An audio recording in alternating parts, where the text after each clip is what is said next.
Global warming की वजह से दुनिया के कई शहर 2050 और 2100 तक डूब जाएंगे, लेकिन सबसे ज्यादा खतरा अगले 9 सालों में दुनिया के इन 9 शहरों को है जो समुद्री जलस्तर और बाढ़ की वजह से डूब सकते हैं। इस सूची में भारत का कोलकाता शहर भी शामिल है। क्लाइमेट सेंट्रल नाम के प्रोजेक्ट ने ग्लोबल वार्मिंग की वजह से बढ़ते खतरे पर एक रिपोर्ट तैयार की है। इस रिपोर्ट में इन 9 शहरों के डूबने की बात कही गई है। आइए जानते हैं कि इस रिपोर्ट में किन शहरों के डूबने का खतरा बताया जा रहा है। एम्स्टर्डम, द नीदरलैंड्स की राजधानी एम्स्टर्डम, रॉटरडैम और हॉग जैसे शहर कम ऊंचाई पर है। ये नॉर्थ सी के नजदीक है। डच देश बाढ़ से बचाव के लिए अपनी तकनीक को लेकर दुनिया भर में प्रसिद्ध है, लेकिन जिस हिसाब से समुद्री जलस्तर बढ़ रहा है उसे देखकर लगता है कि इस देश के कुछ खूबसूरत शहर बचेंगे। कोई भी डैम, बैरियर, फ्लड गेट इन्हें बचा नहीं पाएंगे, लेकिन अगर इनकी तकनीक को सुधारा जाए या अपग्रेड किया जाए तो शहरों को कुछ समय के लिए बचाया जा सकता है। बसरा, इराक का मुख्य बंदरगाह शहर बसरा शत अल अरब नाम की बड़ी नदी के किनारे बसा है। शत अल अरब नदी में पारस की खाड़ी से मिलती है। कई सारी नहरों और बैक वाटर चैनल्स के जरिए ये शहर खाड़ी से जुड़ा है। इसकी वजह से इस शहर के आसपास काफी दलदली इलाका है। अगर समुद्री जलस्तर बढ़ता है तो इस शहर को खतरा है। सबसे बड़ी दिक्कत ये है कि पानी से होने वाली बीमारियों से बसरा लगातार जूझता रहता है। अगर बाढ़ आई तो इस शहर में काफी ज्यादा नुकसान हो सकता है। ये नक्शे से खत्म भी हो सकता है। न्यू ऑरलीन्स, अमेरिका के न्यू ऑरलीन्स शहर के बीच से नहरों और जलीय शाखाओं का जाल बिछा हुआ है। ये जाल इस शहर को बाढ़ से बचाता है। इनके उत्तर में लेक मोरेपोस, दक्षिण में लेक साल्वाडोर और एक छोटी झील है। अगर ये सुरक्षा जाल ना हो तो न्यू ऑरलीन्स में भारी तबाही हो, लेकिन इसके बावजूद अगर समुद्री जलस्तर तेजी से बढ़ता है तो इस शहर के लिए खतरा है। शहर के द विलोक्सी और जीन लैफिटे वर्ल्ड वाइल्ड प्रिजर्व को ज्यादा खतरा है। ये तो पानी के लेवल पर ही है, जरा सा पानी का स्तर बढ़ा तो ये डूब जाएंगे।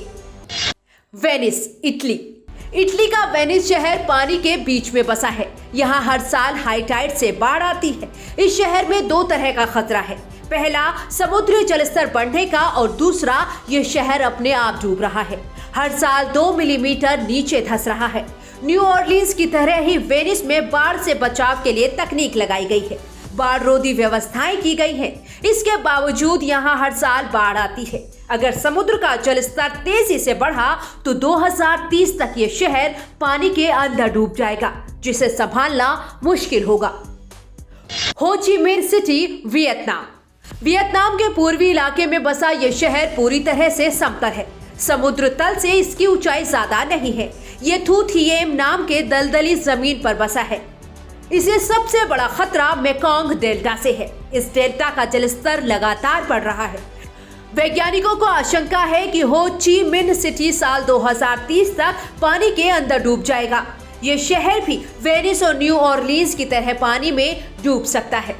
कोलकाता, भारत के पश्चिम बंगाल की राजधानी कोलकाता और उसके आसपास की जमीन सदियों से काफी उर्वरक मानी गई है, लेकिन अगर क्लाइमेट सेंट्रल के नक्शे को देखें तो इस शहर के लिए भी समुद्री जलस्तर बढ़ने का खतरा बहुत ज्यादा है।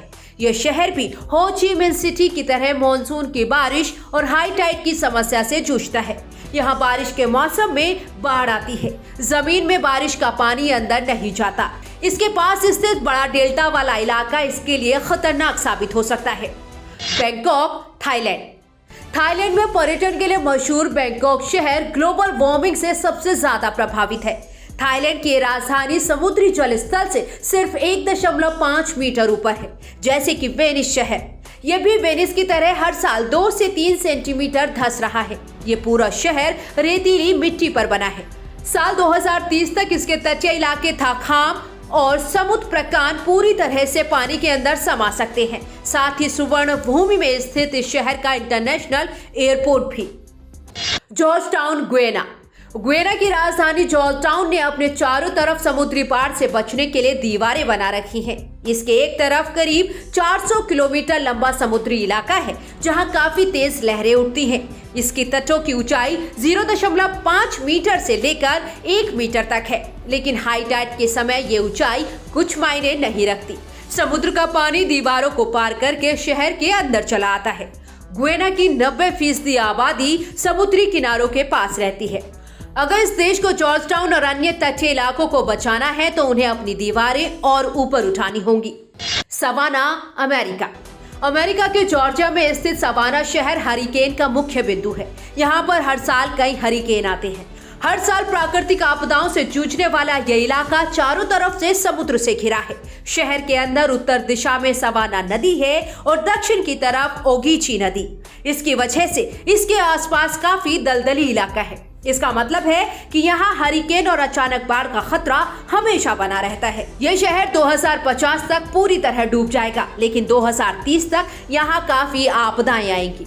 आपको ये वीडियो कैसा लगा हमें कमेंट करके जरूर बताएं। वीडियो को लाइक करें, शेयर करें, साथ ही हमारे चैनल को सब्सक्राइब करना ना भूलें।